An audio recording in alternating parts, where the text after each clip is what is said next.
Et rebonjour les amis. Alors maintenant, on passe à Canon. Alors le Canon, ça c'est le RP. Alors le RP, le voilà, avec son objectif 24-105 L, c'est-à-dire la série professionnelle. Le screen tourne. Vous avez la prise micro et un petit truc que j'ai trouvé sur, je crois que c'était Amazon. Vous avez vu, il est gainé. Il est gainé, j'ai un espèce d'étui en néoprène, vous voyez, qui le recouvre entièrement, ce qui évite d'abord, c'est pas glissant du tout. Tout reste accessible. Les boutons aussi bien sûr, et tout ceci pour 20 $ et donc vous avez votre appareil qui est tout à fait protégé. Alors ça c'est une optique relativement chère, elle était en promotion à 899 $, mais là c'est terminé, maintenant c'est de nouveau 1090. Mais je vais vous montrer toutes les autres optiques qu'on peut utiliser sur cet appareil optique cher ou optique bon marché. Alors, en L, si vous avez deux optiques, la 24-105 et le 18-40, qui est une optique L aussi, c'est-à-dire les séries professionnelles, vous êtes paré, vous avez quasiment tout.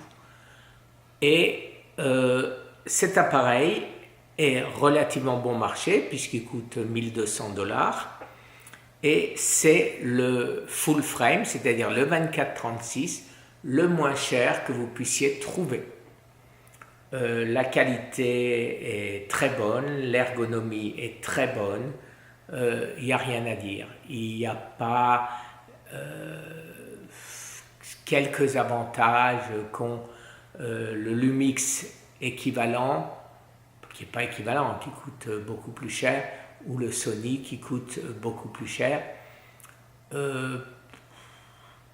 Pour tous les jours, franchement, pour moi, ça ne justifie pas la différence de prix. Alors, la différence essentielle, c'est que en RAW, vous savez ce que c'est que le RAW bien sûr, la qualité est inférieure à Sony ou non, à Sony tout simplement, je pense. Par contre, en JPEG, directement out of the box, directement sur Internet, la qualité est rigoureusement identique. Vous pouvez faire mieux au point de vue dynamic range si vous shootez en RAW avec un Sony et que vous récupérez un peu dans les basses lumières et les hautes lumières. Mais si vous ne jouez pas à ça, aucun intérêt. Le boîtier est très léger, c'est moins léger avec l'optique. Alors maintenant, si vous n'avez pas envie de dépenser autant d'argent pour l'optique, vous achetez celui-ci, c'est le 20 mm, alors ça c'est pour internet, 20 mm, vous le trouvez à 250 $, c'est beaucoup plus petit, vous voyez, et il faut bien sûr la bague d'adaptation, parce que ça c'est une optique EF, les anciennes optiques, et ça c'est une optique RF, mais la bague d'adaptation est livrée avec l'appareil. Alors, je vous parlais, c'est celui-là que je voulais vous montrer. Vous voyez, ça c'est un 24-105, ça c'est un 24-85, mais les anciens, très légers.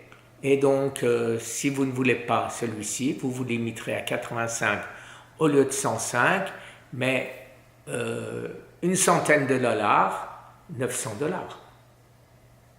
Voilà. Bien sûr, celui-là aura probablement des résultats supérieurs. Quand je dis probablement, ça dépend comment vous les regardez, hein. Si c'est pour les regarder sur un écran d'ordinateur ou même sur une télé 4K, la différence peut-être à la rigueur un peu dans les angles, mais qui est-ce qui va regarder si c'est net là en haut dans l'angle? Bon, pas moi. Pas moi, d'autant plus que très souvent au centre sont centrés, son sujet, et donc que les angles sont obligatoirement flous, puisque c'est l'effet qu'on recherche pour détacher la personne du fond. Alors, je vous ai dit qu'on était jusqu'à 105 ou 85, suivant le cas. Vous avez une optique, mais qui n'est pas stabilisée, qui est le 100-300 de chez Canon aussi. Et cette optique, tenez-vous bien, coûte aux environs entre 100 et 120 $. Alors, elle n'est pas stabilisée, elle a moins de contraste, mais bien sûr, avec n'importe quel logiciel aujourd'hui, ou même avec Instagram, Google, Picasa, vous rétablissez le contraste. Donc, 100 $. 1000 $ le boîtier, entre 1000 et 1100. Et donc, une optique à 100 $, une autre optique à 100 $, et vous êtes paré.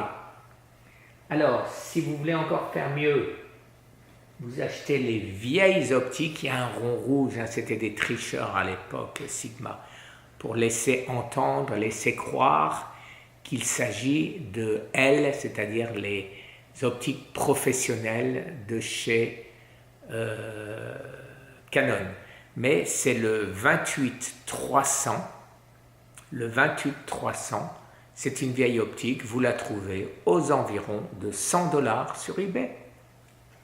Et vous avez le 70-300 qui fait macro, en plus, pour 100 $ sur eBay. Que demande le peuple?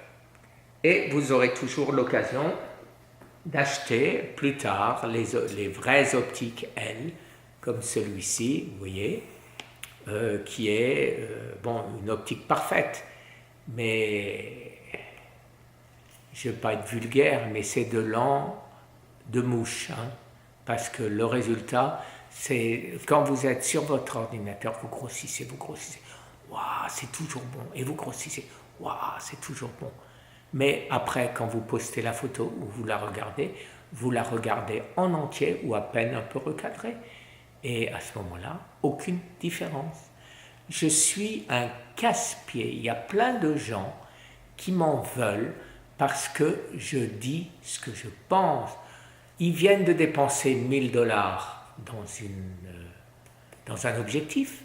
Et il y a un vieil imbécile qui vient et qui dit que pour 100 $, vous avez à peu près la même chose. Et quand je dis à peu près, si c'est, je vous répète, pour publier sur Google, sur iTunes, ça s'appelle, iPhoto, je ne sais plus comment, ou sur Instagram, ou c'est qui l'autre? Facebook, aucune différence. Voilà les amis, alors je pense avoir fait le tour, je l'ai déjà dit. Sur cet appareil, vous pouvez mettre encore une autre optique que je vais vous montrer. Elle est montée, alors je vais vous montrer que la boîte. On va bouger ça et je vais aller le chercher. Voilà.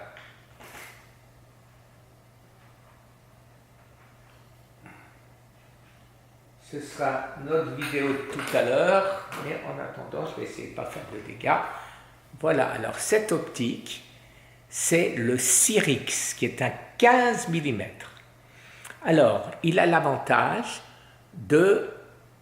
d'avoir l'ouverture, vous savez, des contacts, de manière à ce que la mise au point de la luminosité soit complètement automatique.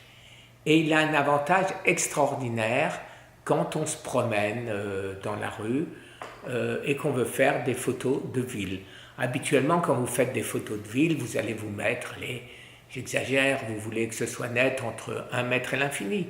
Donc vous choisissez la focale, l'appareil vous le dit, vous regardez dans le viseur ou sur l'écran, il vous dit que vous êtes par exemple à f8, vous réglez sur f8, et donc entre f8 et l'infini, vous allez voir que vous serez à peu près net entre 90 cm et 1 mètre. Vous réglez donc de cette manière-là, et vous avez une bague qui bloque,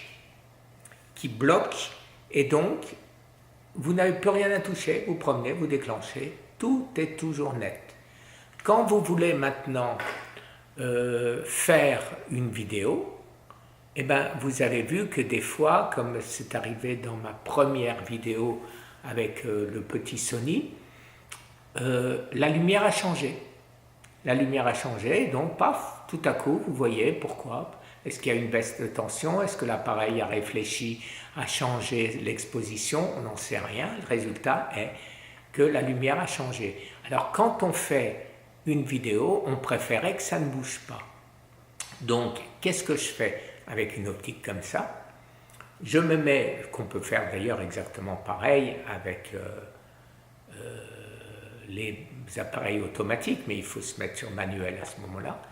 Vous regardez sur manuel, vous voyez que par exemple on est à 8, vous vous mettez sur automatique, vous réglez que ce soit sur 8, l'appareil automatiquement va vous dire par exemple qu'il faut vous mettre au 125e de seconde, vous retournez sur manuel, vous mettez 125e, et donc vous avez F8 125e, vous êtes sûr que ça ne bougera pas, et la mise au point, vous la bloquez après avoir vu en ce qu'on appelle peaking. Vous savez, c'est quand on devient, toute la zone nette devient rouge, bleu ou jaune, comme vous choisissez dans l'appareil la couleur, et tout est net. Alors quand vous voyez que vous êtes tout rouge, et bien vous serez tout net, tout rouge, tout net, mais ça peut être tout jaune aussi ou tout bleu, hein. Et à ce moment-là, et ben après, vous pouvez, alors bien sûr, vous devez vérifier votre profondeur de champ. Si par exemple, je viens comme ça, vous voyez, trop près, alors celui-là va faire la mise au point.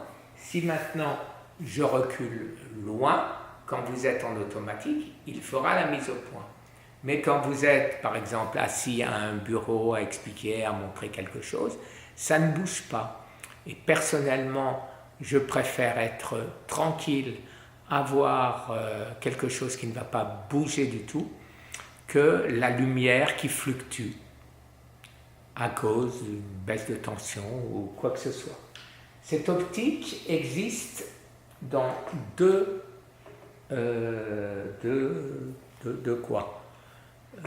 options. Alors la version plastique, qui est celle-là, mais qui est d'une qualité superbe, il n'y a vraiment pas besoin d'acheter l'autre, qui s'appelle Firefly, celle-là qui coûte $450 à peu près. Et il y a une version tout en métal qui est beaucoup plus lourde. Personnellement, je ne vois pas l'intérêt d'avoir à porter beaucoup plus lourd, et qui coûte $200 de plus. Voilà. Donc personnellement, j'aime bien celle-là. Autre avantage pour une optique de 15 mm, c'est que vous pouvez mettre un filtre. Alors le filtre est gros, c'est un 95 mm, mais vous en trouvez aujourd'hui, c'était des filtres qui valaient une centaine de dollars, et aujourd'hui pour $10, les Chinois sur eBay vous le vendent. Donc voilà les amis, en ce qui concerne ce Canon. Alors personnellement, je me suis laissé tenter, j'ai acheté les deux L. Je vous ai raconté l'histoire dans une autre vidéo, mais je vais la répéter. Si vous avez une optique L, une optique full frame, et que vous l'utilisez sur un APS-C, vous aurez de mauvais résultats. À savoir, par exemple sur un 24 millions de pixels, vous avez à peu près, il va vous rester 11 millions de pixels, comme si vous aviez un appareil de 11 millions de pixels, si vous utilisez un full frame. Bien sûr, ça reste à 24 millions si vous utilisez une optique adéquate, c'est-à-dire du format de l'appareil que vous avez acheté. Si vous avez acheté un APS-C Canon qui a 24 millions de pixels et que vous mettez des optiques APS-C, vous aurez 24 millions de pixels. Si vous utilisez un APS-C sur un full frame, une optique APS-C sur un full frame, vous aurez les mêmes mauvais résultats. Pourquoi? Parce que ce soit l'optique ou l'appareil, l'un comme l'autre, vont n'utiliser qu'une fraction du capteur et donc le résultat sera nettement moindre.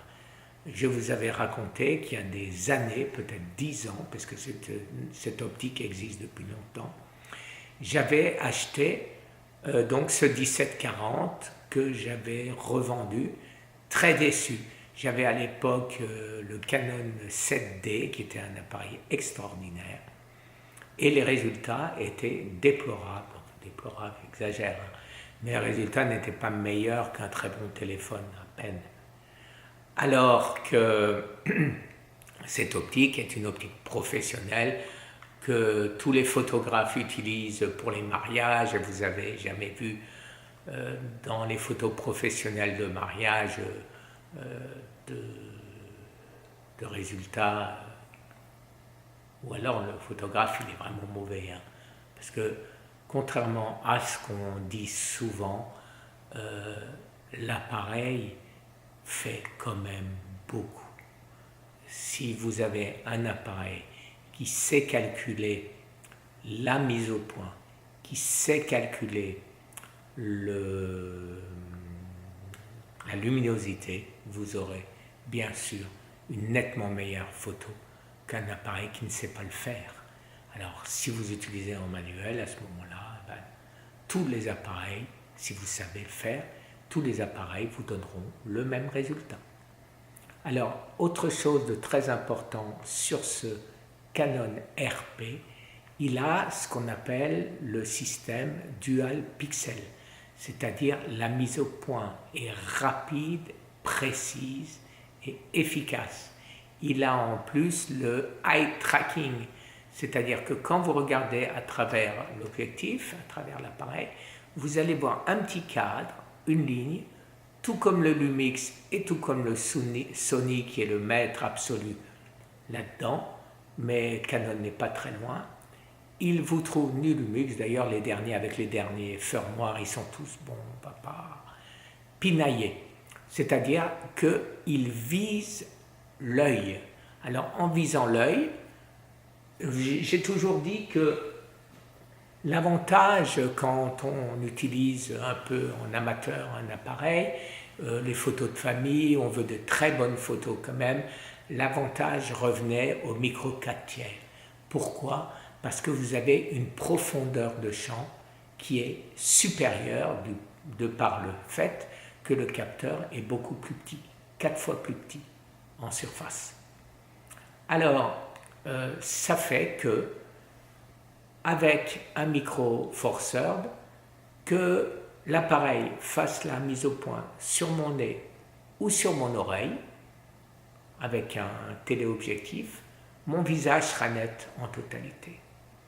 Avec un 24-36 qui a donc un capteur 4 fois plus grand, la profondeur de champ est nettement, très nettement réduite. À savoir que si vous faites par malheur la mise au point sur le nez, votre oreille sera floue.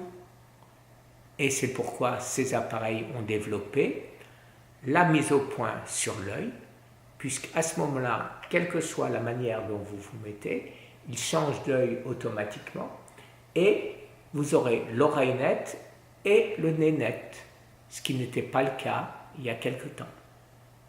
Voilà les amis, je pense avoir tout dit.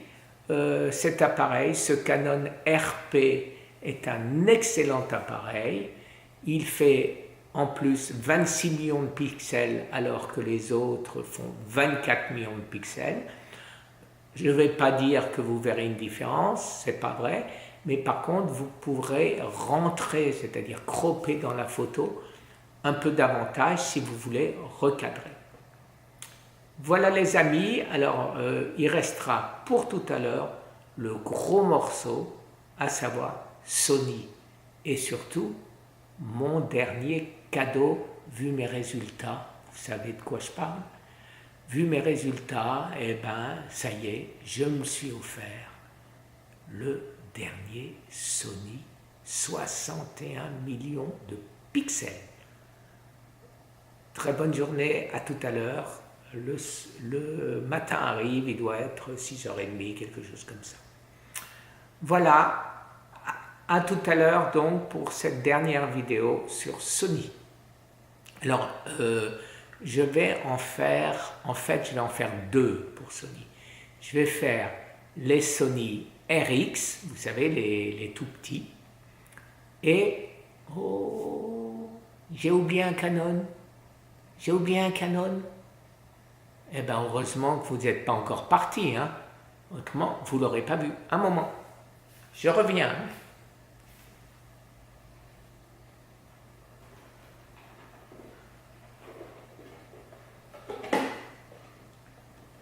Et voilà les amis, le Canon que j'avais oublié, le GX7. Alors, Bluetooth, Wi-Fi, il envoie les photos directement sur Internet pareil, et c'est le même que les RX.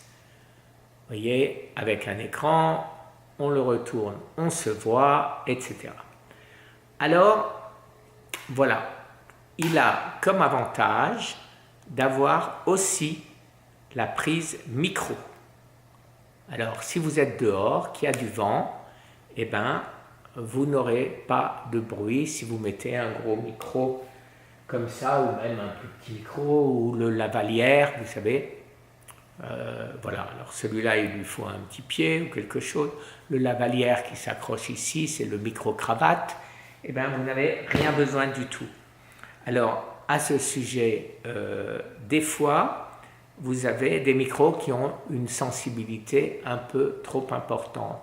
Si votre micro a une sensibilité trop importante, je ne me rappelle plus sur celui-là, si on peut régler, je vérifierai et je vous le dirai, si on peut régler la sensibilité. Si on peut régler la sensibilité, eh ben on baisse la sensibilité et à ce moment-là, l'automatisme est désamorcé. Et donc, qu'est-ce qui m'est arrivé avec ce type d'appareil à faire des vidéos sur mon autre site, Cancer Thérapie.